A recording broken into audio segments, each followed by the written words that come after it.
Hello all welcome back to my channel. నేను మీకు ఈరోజు ఎంతో టేస్టీగా ఉండే Tamil Nadu style set dosa plus vada curry చూపించబోతున్నానండి. ఇది నేను సండే రోజున బ్రేక్ఫాస్ట్లోకి చేశాను. చాలా అంటే చాలా టేస్టీగా ఉంది. కొంచెం లెంగ్తీ ప్రాసెస్, కొంచెం ఓపికగా చేసుకున్నామంటే మాత్రం ఆ రోజు మనం బ్రేక్ఫాస్ట్ కానీ డిన్నర్ కానీ మంచిగా ఎంజాయ్ చేసినట్టే. సో ఇంకా మనము రెసిపీ చూసేద్దామా.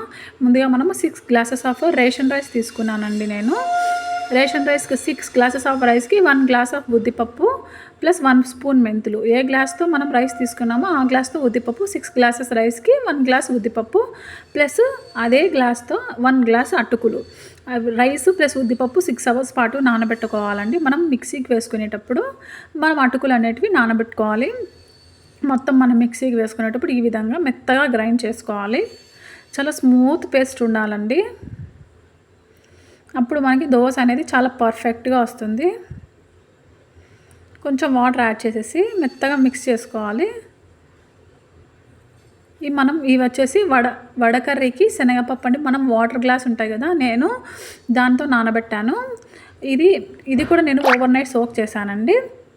నెక్స్ట్ మనం ఇలా ఒక స్ట్రైనర్లో వేసుకోవాలి. వాటర్ అంతా స్ట్రెయిన్ అయిపోవాలండి, మనకి డ్రైన్ అయిపోవాలి. వాటర్ అంతా డ్రైన్ అయిపోతే మనకు వడ అనేది క్రిస్పీగా వస్తుంది.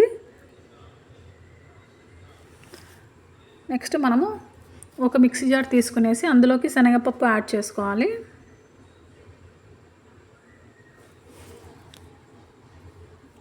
నెక్స్ట్ పచ్చిమిర్చి, కొంచెం రాక్ సాల్ట్, ఒక చెక్క లవంగం, నెక్స్ట్ మన స్పైసీకి తగ్గట్టు ఎండుమిర్చి నేను 4 యాడ్ చేశాను. కొంచెం ఇది బరకగా మాత్రమే మిక్సీ పట్టుకోవాలండి మనము. చూసారా, ఈ విధంగా ఉండాలి. ఈ విధంగా మనకు ఉంటే వడ అనేది చాలా క్రిస్పీగా వస్తుంది. నెక్స్ట్ ఆయిల్ హీట్ అయిన తర్వాత మనం అందులో చాలా చిన్నవిగా వేసుకోవాలి పకోడా అనేవి. వడ కర్రీకి వడలు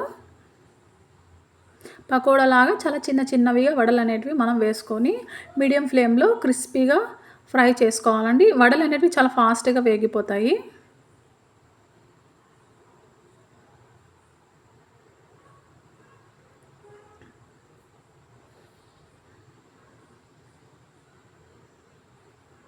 ఇది తమిళనాడు సైడ్ చాలా ఫేమస్, ప్లస్ చాలా బాగుంటుంది. ఇడ్లీ లేక కూడా వడ కర్రీ ఇస్తారండి అక్కడ. పూరి ఏ దానిలోకైనా వాళ్ళు వడ కర్రీ కంపల్సరీగా ఇస్తారు. చాలా బాగుంటుంది. నెక్స్ట్ ఈ విధంగా మనకు ఫ్రై అయిన తర్వాత స్ట్రైనర్లోకి మనం తీసేసుకోవాలి.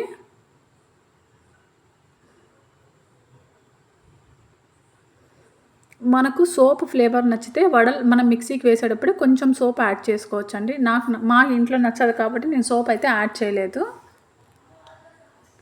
సో ఈ విధంగా మనము బ్యాచెస్ వేసుకొని ఫ్రై చేసుకొని పక్కన పెట్టుకోవాలి.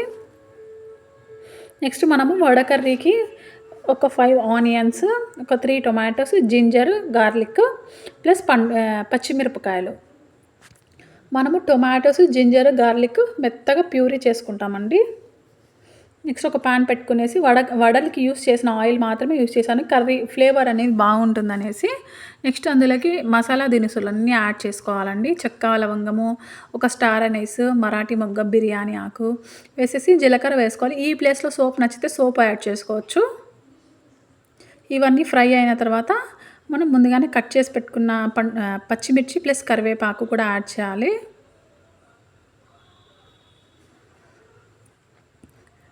ఇవి మంచిగా ఫ్రై అయిన తర్వాత ఆనియన్స్ మనం ముందుగానే కట్ చేసి పెట్టుకున్నాం కదండి ఆనియన్స్, వీటికైతే కొంచెం ఆనియన్స్ అనేటివి ఎక్కువ పడతాయి, ఎందుకంటే మనకు గ్రేవీ ఇందు నుంచే రావాలి కాబట్టి. సో ఈ విధంగా మనము జస్ట్ పింక్ కలర్ టర్న్ అయితే చాలండి.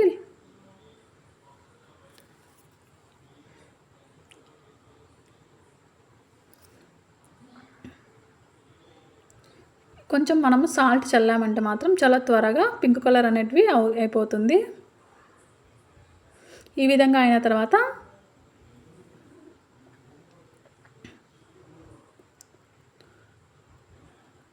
మనం ముందుగానే మిక్సీకి వేసి పెట్టుకున్నాం కదండి టొమాటో ప్యూరీ, జింజర్, గార్లిక్, ఆ పేస్ట్ వేసుకునేసి లో ఫ్లేమ్లో ఆయిల్ పైకి తేలినంత వరకు మనము వేపుకోవాలి.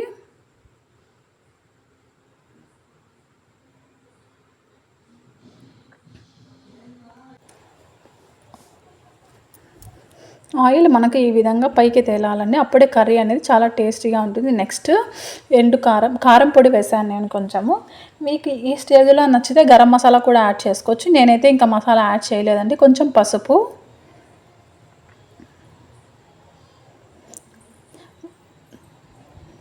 నెక్స్ట్ ధనియాల పొడి కూడా యాడ్ చేశాను. మనకు ఆ మసాలా దినుసుల నుంచి వచ్చే ఫ్లేవర్ సరిపోతుందండి. ఇంకా కొంచెం ఎక్స్ట్రా తినే వాళ్ళకి ఇంకొంచెం యాడ్ చేసుకోవచ్చు. నెక్స్ట్ ఇందులో కొంచెం వాటర్ యాడ్ చేశాను నేను. 2 గ్లాసెస్ ఆఫ్ వాటర్ యాడ్ చేయాలండి.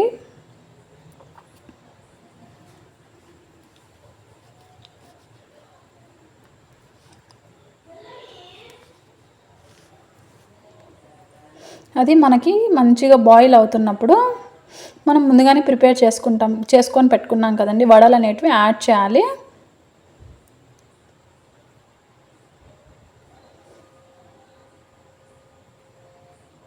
వేసేసి వెంటనే మనము కొత్తిమీర వేసేసి, కొత్తిమీర కొంచెం ఎక్కువ వేసుకుంటే ఫ్లేవర్ అనేది చాలా బాగుంటుందండి.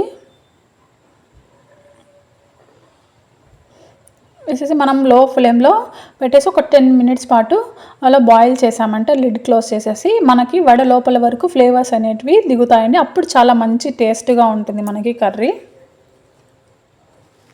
మనం ఈ స్టేజ్‌లో సాల్ట్ చెక్ చేసుకోవాలి. లేదు అంటే ఇంకా అడ్జస్ట్ చేసుకోవాలి ఫైనల్‌గా.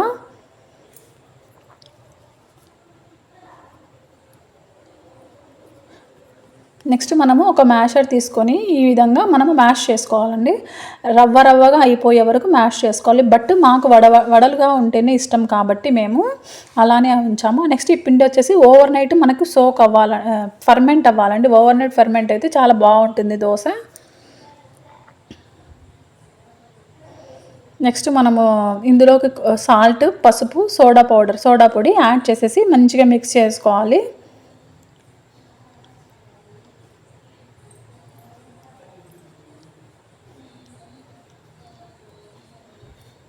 సో ఈ విధంగా మనము ఈ రన్నింగ్ కన్సిస్టెన్సీలో ఉండాలండి. మనము దోశ వేసిన తర్వాత అదంతటా అదే స్ప్రెడ్ అవ్వాలి పిండి అనేది.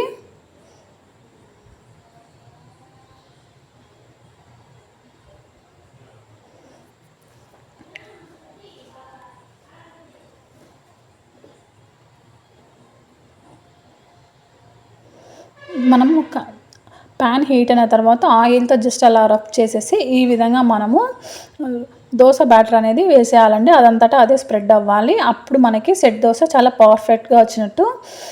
మనం సెట్ దోశ వేసిన వెంటనే హోల్స్ అనేటివి వచ్చాయంటే పిండి కరెక్ట్గా ఫర్మెంట్ అయినట్టు అండి. నేను కొంచెం బటర్ ఉంటే హోమ్ మేడ్ బటర్ దానితో రోస్ట్ చేస్తున్నాను దోశని అనేది. ఇది యాడ్ చేయడం వల్ల ఇంకా కొంచెం ఎక్స్ట్రా టేస్ట్ అనేది వచ్చిందండి. ఇది మరి మనకు కలర్ వచ్చేంత వరకు అవసరం లేదండి. జస్ట్ సిమ్‌లో కుక్ అయితే చాలు 2 సైడ్స్.